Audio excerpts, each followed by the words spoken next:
Sri Caitanya-caritamrta, Adi Leela, Chapter 1, Text 49, translation and commentary by His Divine Grace, A.C. Bhaktivedanta Swami Prabhupada. It's a well-known verse, so I hope many of you will be able to chant along. If you don't know it, you should know it. Tesham satata yuktanam bhajatang priti purvakam dadami buddhi yogam tam yena mamupayanti te. Someone else chant. I watch. Tesham satatayuktanam bhajatam priti purvakam dadami buddhi yogantam yena mam upayanti te.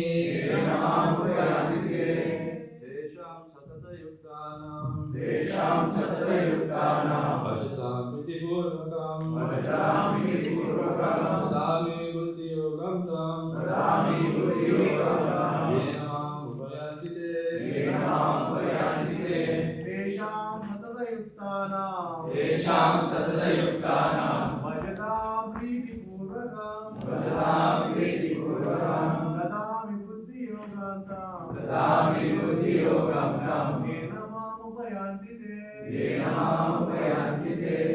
Tesham satatayuktanam bhajatam priti purvakam dadami buddhi yogam tam yena mam upayanti te.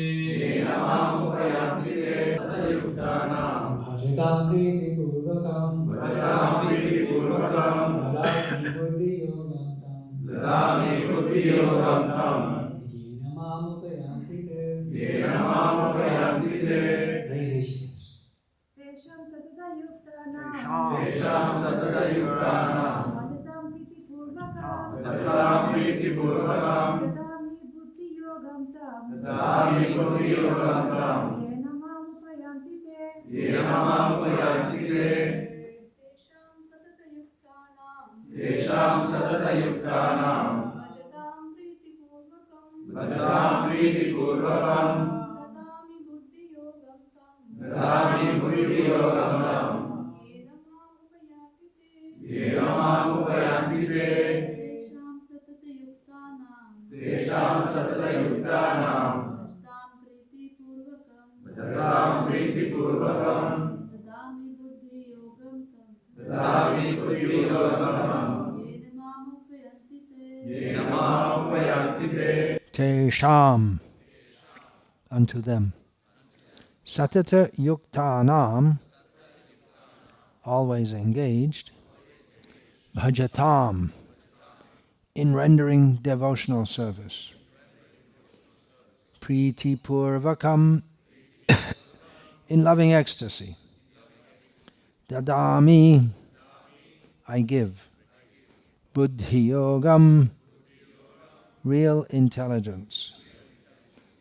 Tam, that. Yena, by which. Mam, unto me. Upayanti, come. Te, they.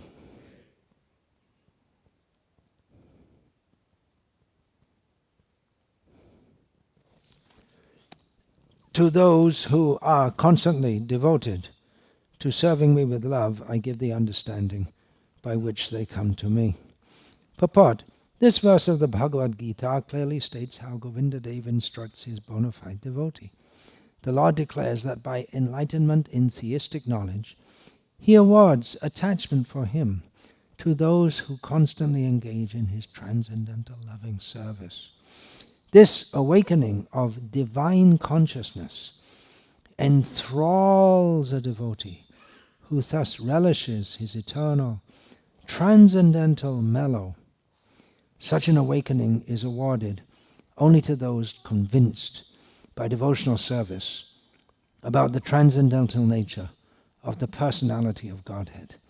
They know that the Supreme Truth, the all-spiritual and all-powerful person, is one without a second and has fully transcendental senses. He is the fountainhead of all emanations. Such pure devotees, always merged in knowledge of Krishna and absorbed in Krishna consciousness, exchange thoughts and realizations as great scientists exchange their views and discuss the results of their research in scientific academies. Such exchanges of thoughts in regard to Krishna give pleasure to the Lord, who therefore favors such devotees with all enlightenment.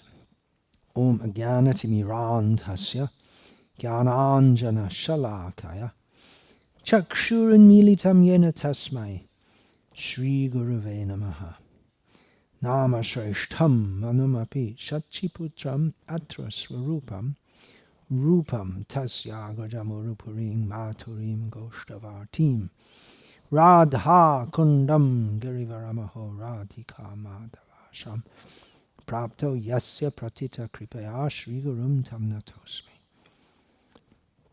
Vandeham Shri Guru Shri Ataf Padakamalam Shri Gurun Vaishnavangscha Shri Rupam Sagrajatam Sagarna Raghunathan Vitam Tam Sajiva Sadvaitam Savadhutang Parijana Sahitam Krishna Chaitanya Devam Shri Radha Krishna Padan Sahagarna Lalita Shri Vishakhan Vitamscha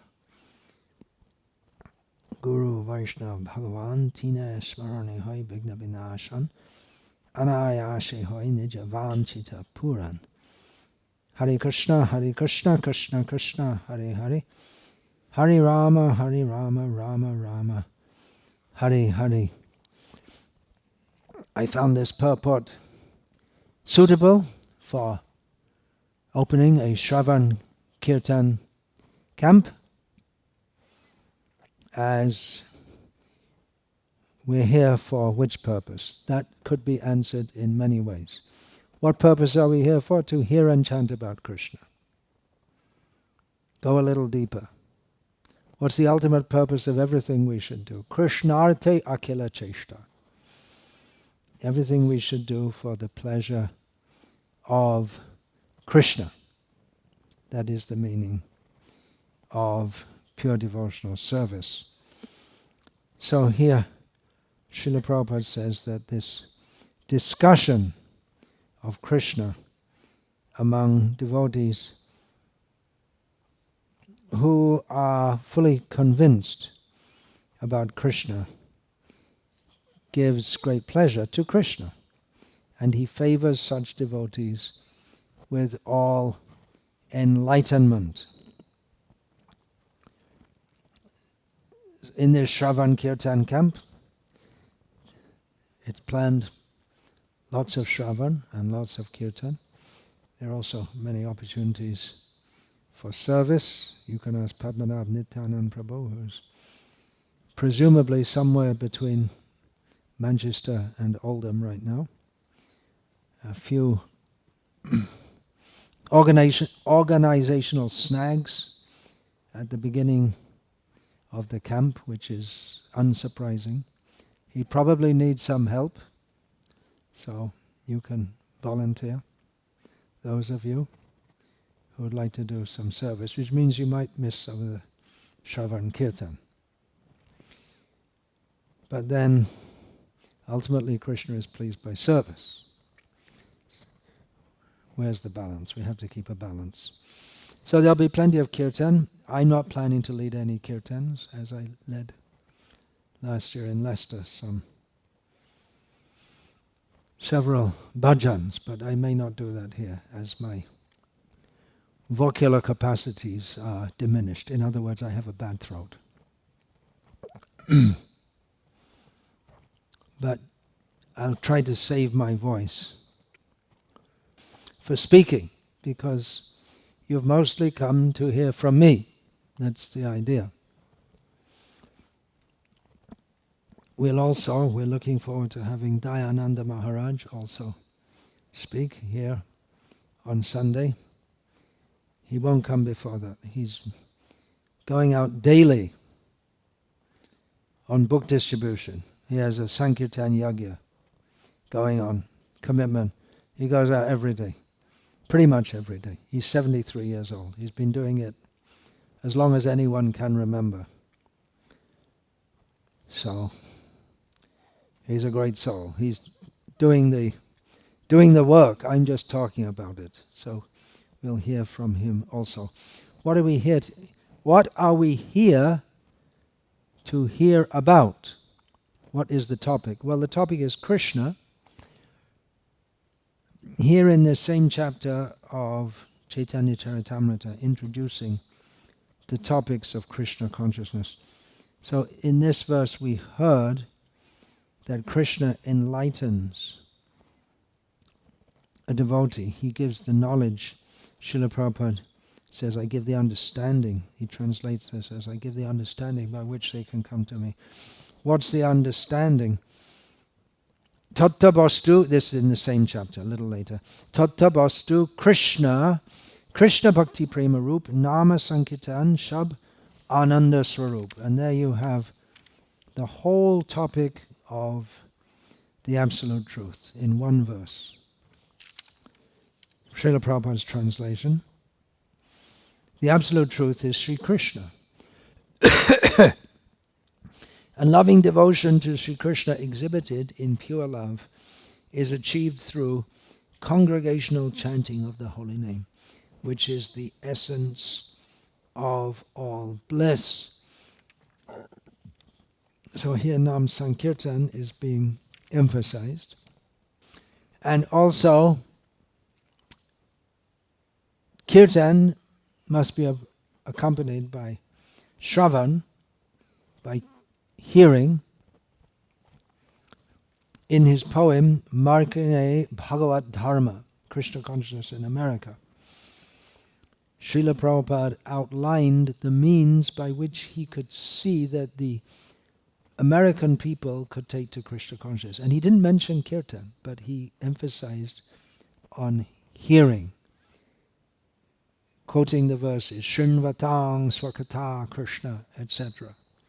How regularly hearing the message of the Bhagavatam purifies the heart and brings one to devotional service. And of course, if one hears the Bhagavatam, then he'll also engage in Kirtan, because that is emphasized throughout the Bhagavatam. So Krishna is revealed by regular, sincere hearing from a bona fide source. So we have to be careful what we're hearing and who we're hearing from. What we're hearing, all the time we hear so many things. You can do a mindfulness meditation and hear the sound of, what's that, an exhaust fan? Do you know, Rupesh, what that sound is? You know all about sound, right? What's that? You come here regularly, I presume? You do programs here often? You don't? Where are you from? You're not from Oldham? Oh, I see. There's a competition, is there? Okay. Anyway, it doesn't matter. It doesn't matter. I'm just using that as an example. You don't have to run around. You could put it off, as it will affect the sound quality of our recording.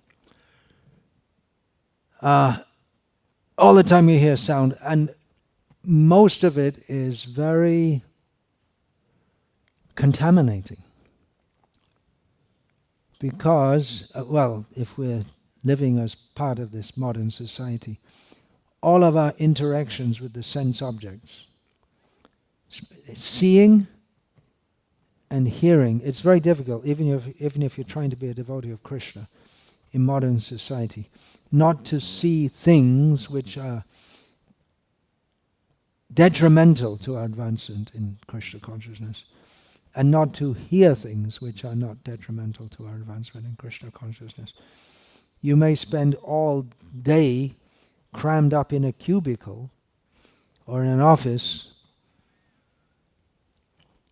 having to hear and interact with materialistic people. That's not conducive for Krishna consciousness. And even if they don't directly say it, underlying everything that they do and say is the idea that we're in this world to enjoy it. There's no idea of Krishna whatsoever. So, our duty as those who have been fortunate to receive this message of Bhagavatam is to share that with others. But it's hard. We can give sets of Bhagavatams to those who take it. It's mostly Indian, people of Indian origin. By that I mean Indian, let's say of Hindu origin. That makes it broader. And it's not Indian Muslims or Christians either. So Hindu is a more precise word.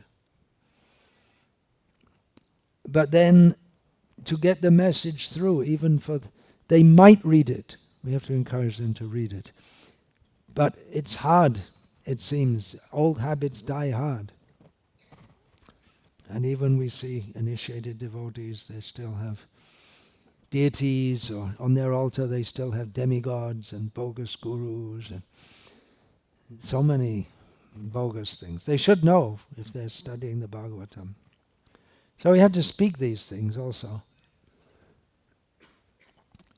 Unless we speak it,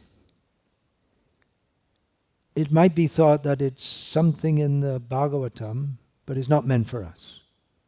Or it's not very important, because the gurus and the sadhus don't emphasize it. As far as reaching the broader public, what they call Western preaching, it's tough. There's no doubt about it. They have no background piety or inclination. To them it seems very foreign. And even among Hindus, the prospect of actually following Bhagavad-gita is horrifying. Savadhaman parityaja mamekam sharanam raja. Surrender everything to me. Give up demigod worship. They may, by some brilliant mental manipulation,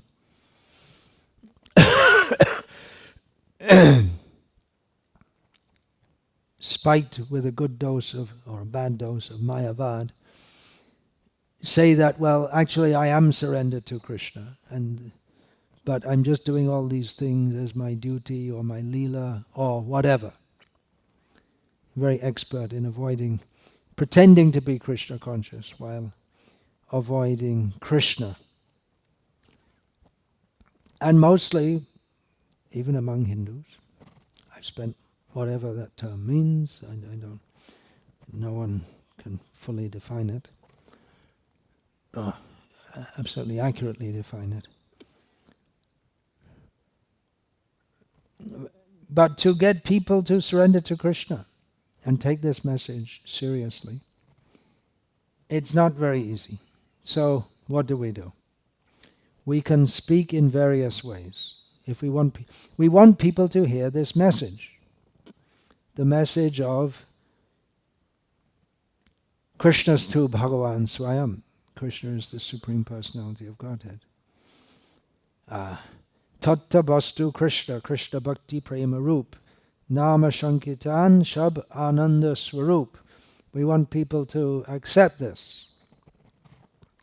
We want people to accept pure devotional service to Krishna. Anyabhilashita shunyam jnana kama dhyanavritam anukulyena krishnanushilanam bhaktirutama. That's another verse you should all learn if you haven't learned it yet, because that's the guide for everything we're supposed to be doing. Aiming at the topmost level of devotional service, which is devoid of any personal desire, either for material improvement or spiritual improvement, devoid of Krishna consciousness, and just doing everything simply for the satisfaction of Krishna. we won't find many people very interested in hearing this. So what do we do? If we want many people to hear, we can alter the message a little bit.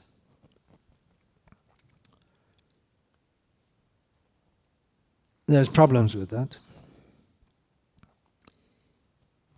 We may appeal to people's sentimentality. And Srila Prabhupada did also. It's not that that's totally proscribed.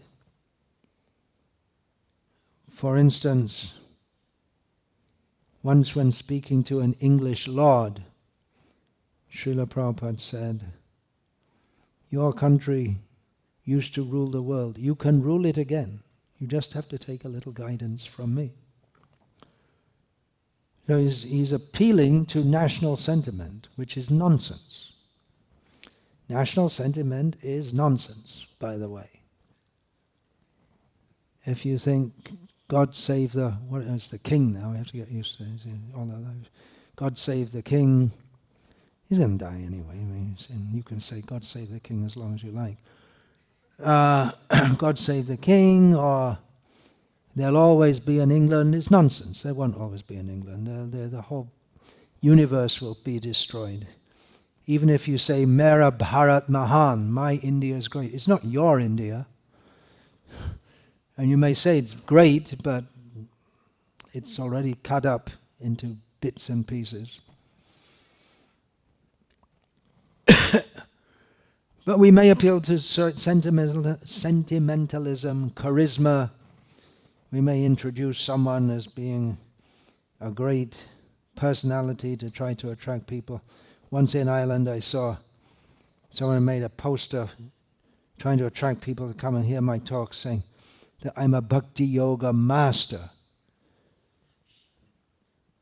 I suppose that's because in the yoga traditions where you master certain techniques and then you get all kinds of diversionary siddhis or abilities, such as being able to vanish or being able to pull some pomegranates from Afghanistan while sitting in Oldham, Lancashire, UK. You can do things like that. So such a person would be called a yoga master. But in Bhakti Yoga, our whole aim is to become a servant. So you may, anyway, I'm giving the idea, appealing to charisma. It can be used in preaching, but it shouldn't be the essence or the central point of our preaching. Storytelling, jokes, they have their place. We're not humorless. I see you all started smiling. I didn't say anything funny, but it's psychological technique. The infamous Osho used to teach laughing as a technique to relieve stress. He didn't make it up. I saw it first of all when I was chanting japa in a park in Ahmedabad, and I saw all these men all laughing out loud, forced laughter. I asked, what was that? If you force yourself to laugh, then you feel happy. Doesn't solve your problems, but makes you feel a little better. So jokes, that can be used, but Krishna and his teachings have to be the center. Not that jokes and storytelling and cutting a profile becomes the center. And Krishna and his teachings are on the side, or so far on the side you can't see them at all. They're not mentioned even at all. Now, that may appeal to the audience, but it doesn't help them. A speaker generally tries to gauge the level of understanding of the audience and address them. And we see that Srila Prabhupada, when speaking in the West to people without knowledge of Krishna consciousness, almost unfailingly, he would first of all try to impress upon them that we are not the body, we are an eternal spiritual living being. And we go from body to body to body. That's the first point. We're not the body, because we can't understand the teachings of Bhagavad-gita without understanding that initial point. That's the first teaching of Bhagavad-gita, the first transcendental teaching, the first teaching of Krishna, or the first thing he says to Arjuna is to call him a fool. But his actual spiritual teaching begins with stating that we are not the body, we are eternal spiritual living beings, separate from the body. Now, Srila Bhaktisiddhanta Saraswati spoke in another way. He spoke in such a high manner that even many of his disciples who had been hearing him for years couldn't understand. Very high level of intellectual, linguistic, and of course ultimately spiritual discourse. And he would speak for hours. For him, a 1 hour talk was short, 2 hour talk was short. He would regularly speak for 4 hours at a time. And even if his servant would try to motion to him, well, it's time for you to take your lunch, he wouldn't like to be disturbed. Very, very high, very hard to follow. With the implied message is that you come up to where I am at. So there's a kind of talk in which the audience, it's audience-centered, and the other type is the truth-centered. Bhaktisiddhanta Saraswati Thakur spoke the absolute truth. Srila Prabhupada, what he spoke wasn't easy to understand, even though he often spoke in a simple way from the perspective of the teachings of Bhagavatam. Teachings of Bhagavatam cover all the 6 philosophies of India. They're called of India, of course. They cover all spheres. Srila Prabhupada didn't get into the complexities. There is an immense depth, immense breadth and depth of what is called Indian philosophy, both Vedic and non-Vedic. But Srila Prabhupada stuck to the essence, and he also spoke at a level that was suitable for his disciples, but especially in the beginning, it wasn't very easy for them to understand. If we hear Srila Prabhupada's talks in 1966, we think they're at a very simple philosophical level, but for the people who were hearing him, it was completely new and not easy to grasp.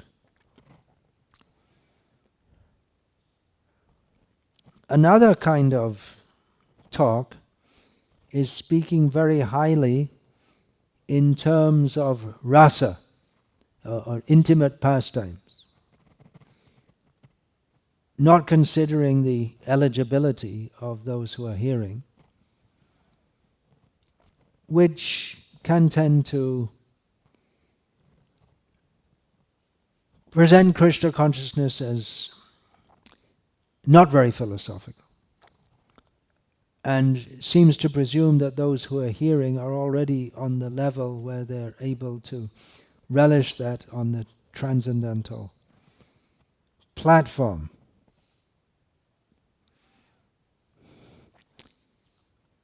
Srila Prabhupada's books and his talks, but I'm talking about his talks now because I'm talking and I'm trying to follow the mood of Srila Prabhupada. But his books, he put most emphasis on his books. He wrote in one letter that practically books are the basis of our movement. Without our books, our preaching will have no effect. So we need to distribute these books. And we should speak according to the books also. The Bhagavatam is for all classes of people. It opens up with the statement that it's for Niyamatsaranam Satam, for saintly persons who are devoid of envy. Again, in the 5th chapter, we have the statement that Shrinvanti Gayanti Gurnanti Sadhavaha, messages of Krishna, even if imperfectly composed, will appeal to sadhava, means it's a plural of sadhu. Srila Prabhupada translated it as purified men who are thoroughly honest. But then, again, we have statements that Bhagavatam is for everyone. Anartho pashamang sakshad bhakti yoga madhokshaje lokasya janato vidvans chakre satata sanghitam. The miseries of material existence can be mitigated by the direct process, instead of all these roundabout things. The direct process of devotional service, bhakti yoga, to the transcendent Lord. But people don't know this, the people in general do not know this, and therefore Vyasadeva compiled this Bhagavatam, which is in relation to the Supreme Truth. About Shukadeva Goswami, Sutta Goswami says that he spoke the Bhagavatam samsarinam karunaya, out of mercy upon persons trapped in material existence. So Bhagavatam can be properly relished by topmost devotees, but it's meant for everyone because Krishna is meant for everyone. Or, to put it more precisely, we are all meant for serving Krishna. There's a major problem in conveying this very high message. Kalo Shudra Sambhava. In Kali Yuga, everyone is a Shudra, pretty much. And the educational system and the whole system, the whole society, programs us from the beginning of life to be a good, compliant fool, part of the system in which you don't know what the goal of life is, and you just go along with what everyone else is doing and follow, be a good citizen and go along with the flow and live a good life and go to hell. But we are meant to uplift these foolish people. We can say foolish because by the mercy of Srila Prabhupada we are uplifted by this knowledge and we know what is the right thing. But we can uplift them by giving spiritual knowledge, not by entertaining them with some pseudo-spiritualistic mumbo-jumbo, which stokes up their false ego more and more, and reinforces their misunderstanding of what they are and what they're supposed to be. If we're supposedly giving spiritual teachings, but we don't teach as Krishna teaches, you're not the body, you are dependent, you're not independent, you have body after body after body. But people don't like to hear it. People like to hear entertainment, not philosophy. They don't like to hear anything with any true substance. But it's not a good policy to adjust our speaking to the level of the fools and rascals. Because then we also become, if we talk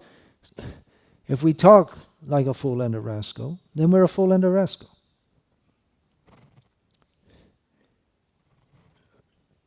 There is a manner of speaking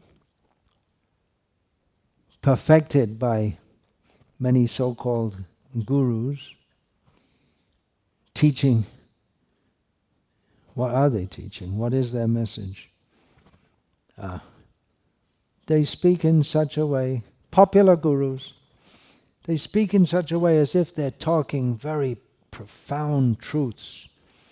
And they make you feel good. And they make you feel very spiritual. But there's nothing substantial. There's nothing practical for you to realize that you are a spiritual being. They may give you some yoga or some mindfulness techniques, but that doesn't help you to understand that you're an eternal servant of Krishna. It doesn't even bring you even close. It takes you off in the wrong direction altogether. But people like those who speak attractively, and they become popular, but they come and go, because there's always, that's the nature of the material world, that someone becomes very popular and their popularity peaks when people find out there's nothing much really there.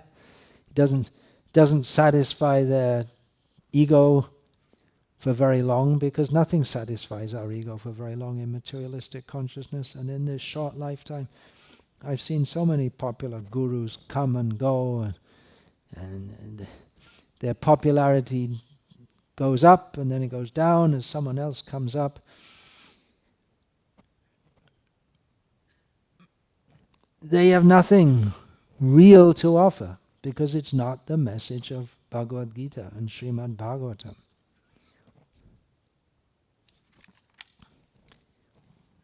A lot of slogans and cliches, they go on and on without saying anything which could give us an inkling of our real need. We are unable to understand what the reality of our spiritual position is unless we're told it. First of all, we have to hear it. It's not a matter of taking some psychotropic drug and having a realization. But there are buzzwords like inner fulfillment, follow your passion, empowerment. That's probably a bit out of date now, empowerment. It's still popular? Probably, I don't know. The authentic you, find the authentic you. What do they mean, the authentic? The authentic you is Jiva Swarup Hoy Krishna Nitya Das. We're all eternal spiritual beings, part and parcel of Krishna. And if we talk about finding the authentic you without stating that, we're just simply going to reinforce egoism, that's all. So we shouldn't be dragged down to the level of the foolish public to try to help make people become happy in this world. We should tell them there is no happiness in this material world. Whatever appears to be happiness is the happiness of goats having sex before they're slaughtered. You may have heard that analogy given by Srila Prabhupada. He sees so many other goats being slaughtered in front of him, and he should have enough sense to know that I'm in line, but in the meantime, enjoy while you can. Foolish policy. And even that happiness is not, the happiness of this material world leads to distress. Material happiness, sensual happiness, it's all there in Bhagavad-gita. What is that verse? Yehi sparshaja bhoga dukkha yonya evate adyantavanta kaunteya nateshu ramate buddha.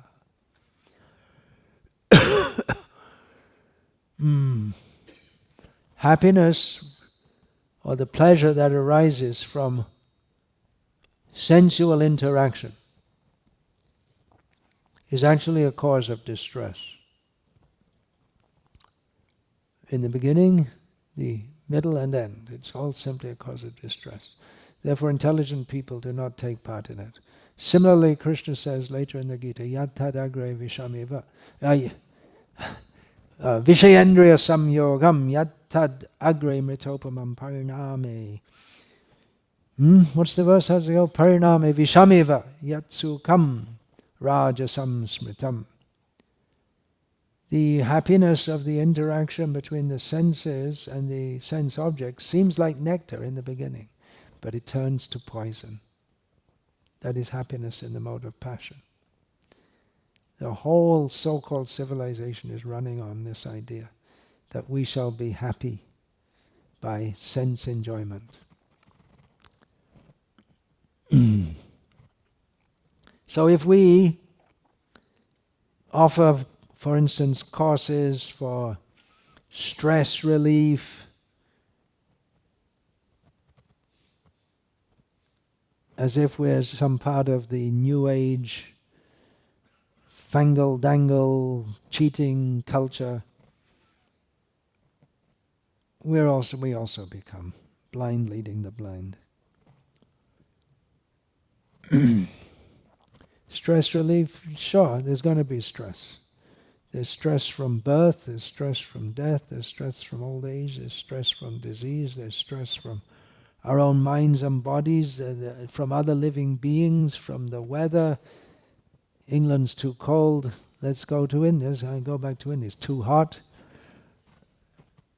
What are you going to do? It's all stress. Get an air conditioner, or in this country, get a heater. Then you have to pay the bill, then you have to go to work, and then there's another kind of stress. And anyway, you have to die and suffer old age and disease. Suffering old age, we have here old age sufferers. Are you enjoying this talk? It make you happy? I'm doing something wrong probably.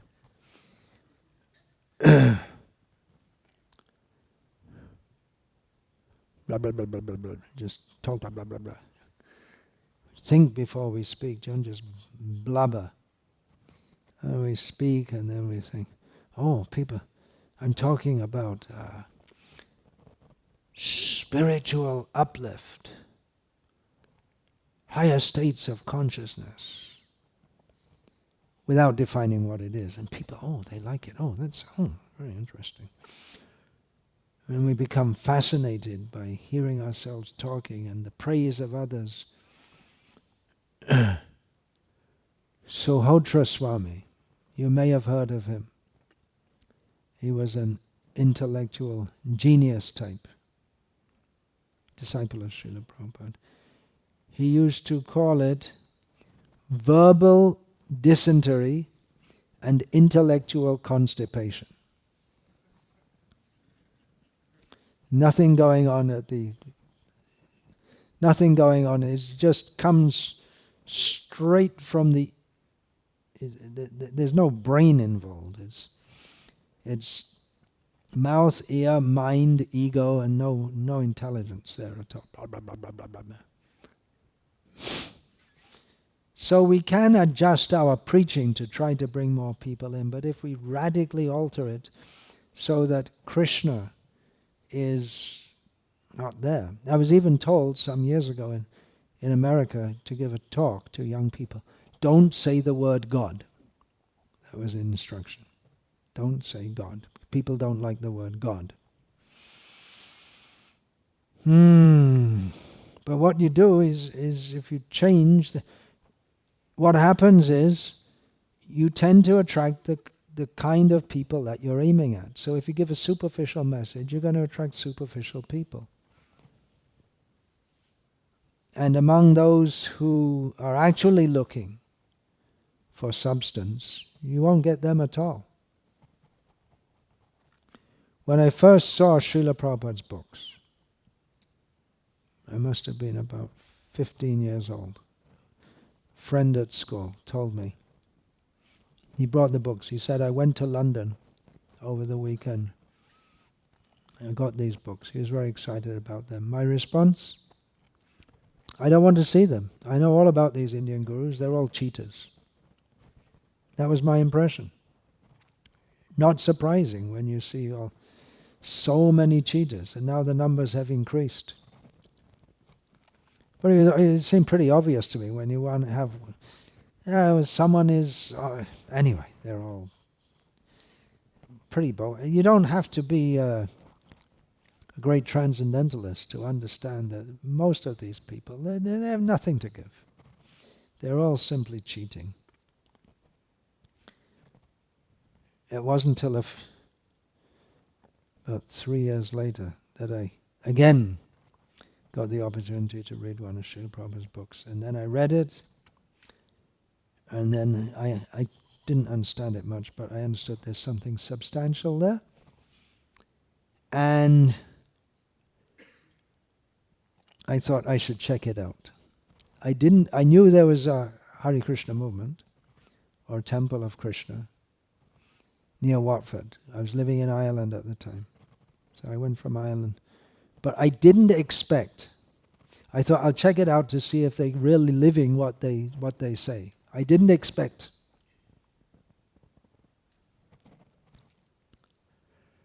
I was so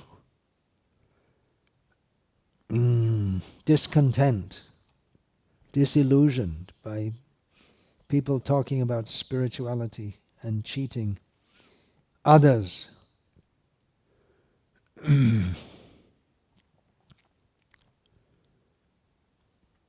So if we talk mumbo-jumbo in the name of spirituality and hide the message of Gita and Bhagavatam as it is,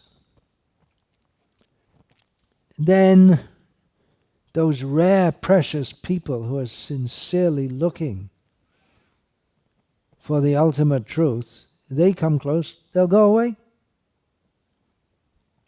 There are such people, we find.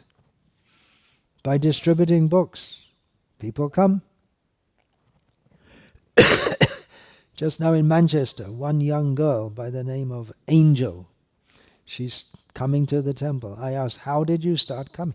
I got the Bhagavad-gita.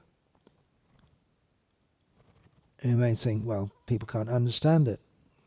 She read it and then she's coming to the temple. It will attract sincere people.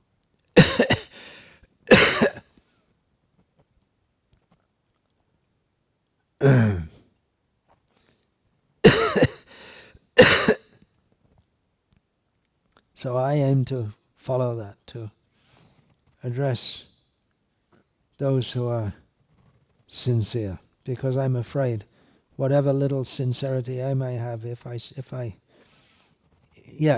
an insurance policy for me too, because if I start to adjust, then whatever little connection I have with Krishna consciousness, that will just be destroyed. It's all a mercy line. It's coming down from Krishna. Krishna hoite chaturmukha, hoi Krishna shivanmukha. Krishna spoke to Brahma. Brahma hoite, Narad aramati. Then Narad, and you know the line comes down. So it's a mercy line coming down. The mercy is open to everyone, but only those who really desire to get it, they can get it. Of course, Chaitanya Mahaprabhu is practically forcing people to take the mercy. We go out in the streets chanting and people get purified by hearing that. But the real change in heart comes when we're ready for that and we associate with devotees. Kono bhage karo kshayanmukha hoy sadhu sange tabe Krishna rati rupa joy. In Caitanya-caritamrta we find that by some good fortune, if someone is feeling fed up with this material world, their whole material scene is falling apart, or they're just seeing everything in the material world is useless. At such a time,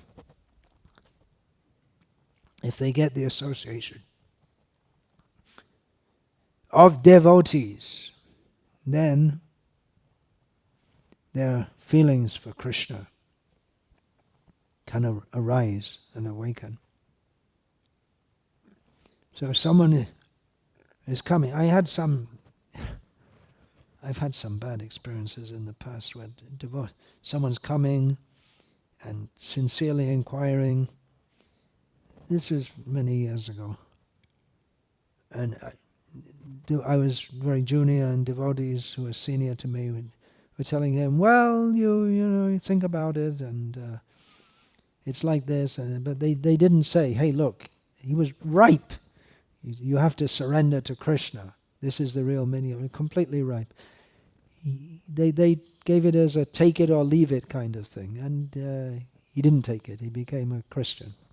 He could have surrendered to Krishna at that point, but they didn't tell him what he was ready to hear at that time. So Srila Prabhupada's books and his talks are a call to action. It's not simply armchair intellectualism. It's a challenge. It's a challenge reading Srila Prabhupada's books, both intellectually, you could say, and also because Prabhupada is pushing us. You have to surrender to Krishna. You have to take it up. You have to do it. It's all, you can feel the pushing in every line. But that's beneficial. Of course, we have to be careful how we push. But everyone needs a push. And if we don't push, then people are going to remain rooted in their misconceptions.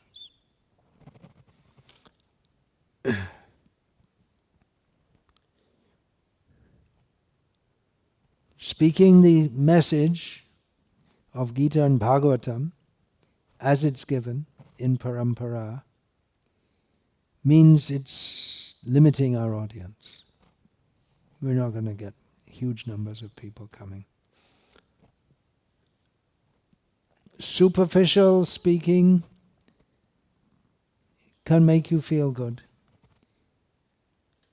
but it doesn't solve your problem, which is forgetfulness of Krishna. It may even make you feel good. You just chant Hare Krishna. That's all you have to do, right? Just chant Hare Krishna. Well, actually, there is a lot more. We have to become completely purified. In the beginning, chant Hare Krishna and be happy. And at the end, chant Hare Krishna and be happy. But in between, there's a lot of work in the Chaito Darpana Marjanam stage. There's a lot of work there.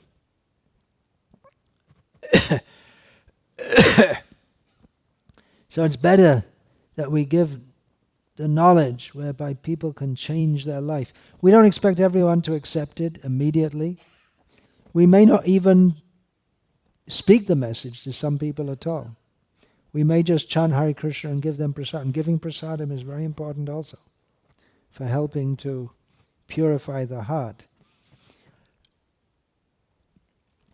But ultimately we want to change people's lives. Changing can be painful. It may not feel good at the start. We just heard from Bhagavad-gita how that which feels good at the start can turn to poison. But just before that, Krishna says, Yat tadagre vishamiva pariname mritopamam tatsukam satvikam proktam atma buddhi prasadajam. That which seems like poison in the beginning, but which turns to nectar in the end, that is happiness in the mode of goodness, and that awakens real intelligence of the soul, and we get full satisfaction and the mercy of Krishna.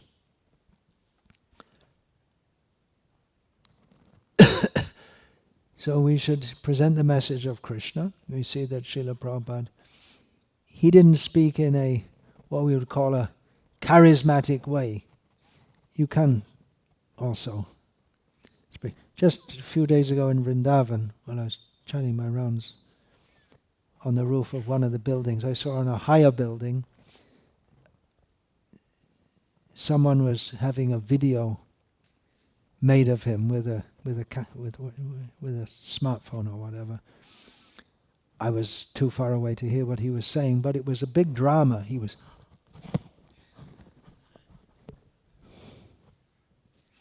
making a big show.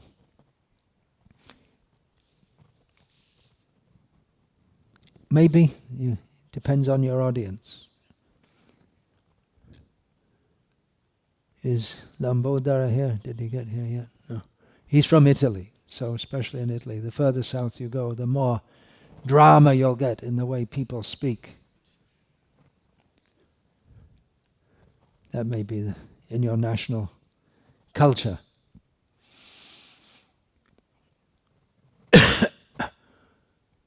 Once a sannyasi disciple of Srila Bhaktisiddhanta Saraswati was teaching brahmacharis how to give good lectures. Bhaktisiddhanta Saraswati found out about it and stopped it. The techniques, how to give a talk. Tell a joke, tell a shlok. What's the other things? Give something from some personal anecdote and some other things. How to give a good class. But the good class comes from hearing and repeating, not by technique. It's the same with book distribution. What's the technique for book distribution? What are the techniques? Krishna will give you some intelligence what to do. But the main thing is, we chant our rounds, we pray to Krishna, and Krishna gives the intelligence how to interact with different people. And we should quote also from scripture to impress that we are not speaking what we ourselves think. This is not something that I think. I'm told probably the most famous so-called guru in India at the present time, I'm told that he just blatantly contradicts himself all the time. And that's considered to be a sign of very high intelligence or something.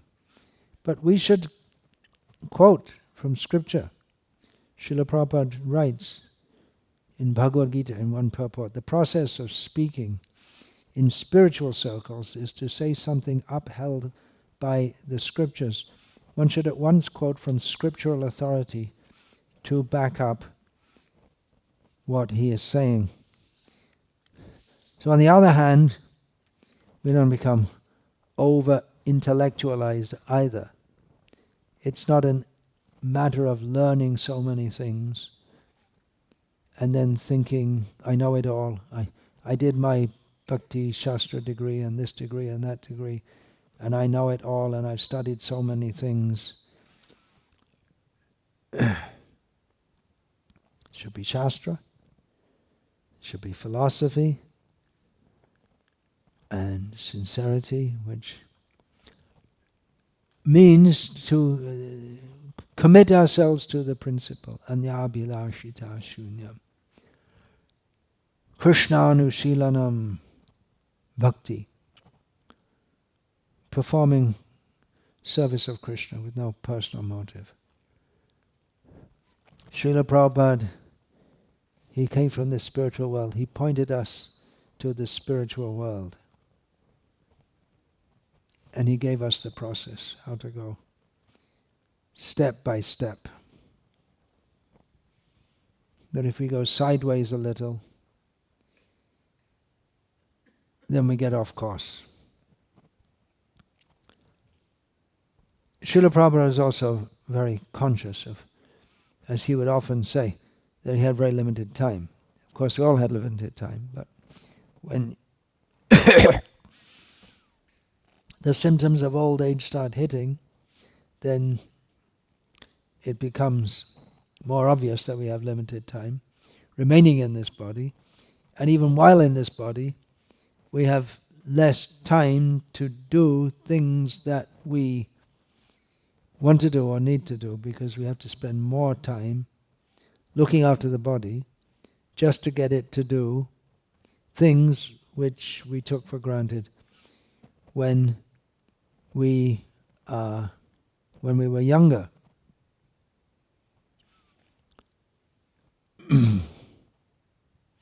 Srila Prabhupada gave the vital truth that we need to hear, that we need to hear. And Srila Prabhupada was confident, we see in that Markandeya Bhagavad-dharma prayer, that Srila Prabhupada was confident that if people just simply hear regularly, their heart will change. And the message, in essence, is very simple. Jeev Krishna Das e Bishas Korleta ar Dukanai Radha Krishna Bol Bol Bolo Re Shobai. That's the whole message summed up. We're all jivas, we're not these bodies. We're all eternal servants of Krishna. Are you booked till 9 o'clock? Yeah. No. Open, is it? Okay. I'll finish in a few minutes. Everyone else is getting fed up too. We're all eternal servants of Krishna. If we just accept this, all problems finished. Again, Bhaktivinoda Thakur says, Atman nivedan tuapade kore hoinu paramashuki dukha dure galo chintana rahilo chodike ananda deki. Bhaktivinoda Thakur sings that now that I have surrendered myself at your lotus feet, he's addressing Krishna, I've become supremely blissful. All my distress and anxieties have gone away, and I see all around all bliss. So Radha Krishna Bol Bol Bolo Re Shobai. Chant Hare Krishna and be happy. Of course, we have to give directions, not only who we are, where we're going, but how to go. That's also a big topic. The basic process is there, hearing and chanting about Krishna, associating with devotees. But there are many difficulties that we encounter on the way. Therefore, from Shastra, there are clear guidelines, what we should do. We may have to compromise them due to our life situation. For instance, if by fate you're living in a situation where you don't regularly get personal, direct, physical contact with devotees, then you're going to have to adjust to that and go on with your Krishna consciousness. Mothers with young children can't stick to a rigid sadhana program because babies won't allow them. Babies think they're God, and they should be attended to all the time. And the mother's duty is to attend to them. So sadhana is likely to be highly messed up. So she has to make some adjustment. Still, we shouldn't lose sight of the ideal. It's inspiring to have an ideal to come up to. Just, okay, what does it matter? Anyway, what does it matter if I don't follow? What is it? Anyway, so many others are not following. Well, there's no inspiration in that.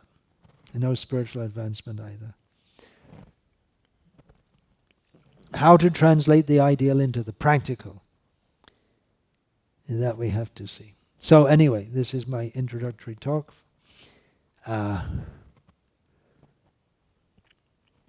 are many, many things to say, unlimited topics to speak on.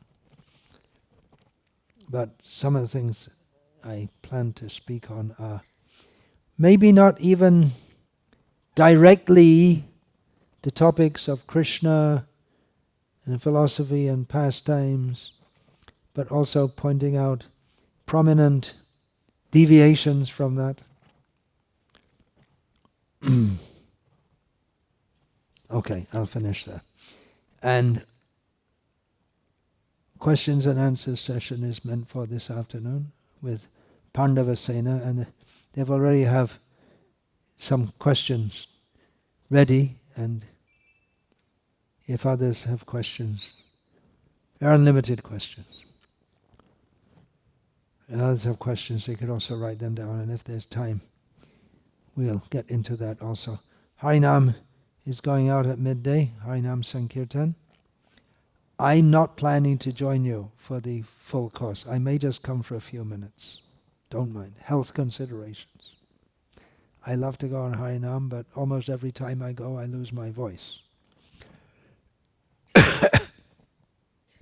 No djembes, bongo drums. And just chant Hare Krishna mantra, that's all. Keep it simple. Start off with Prabhupada Pranam mantra, chant Panchatattva mantra 3 times, and then only Maha mantra. And that will rule out all kinds of new speculative ideas. Only Hare Krishna, that's all. You're all okay with that? Okay, thank you. Hare Krishna. All glories to Srila Prabhupada. Thank you so much for coming. And may Krishna be pleased. If Krishna is pleased, then everything we do is perfect. Hare Krishna. Who made this garland? One of the ladies, I presume.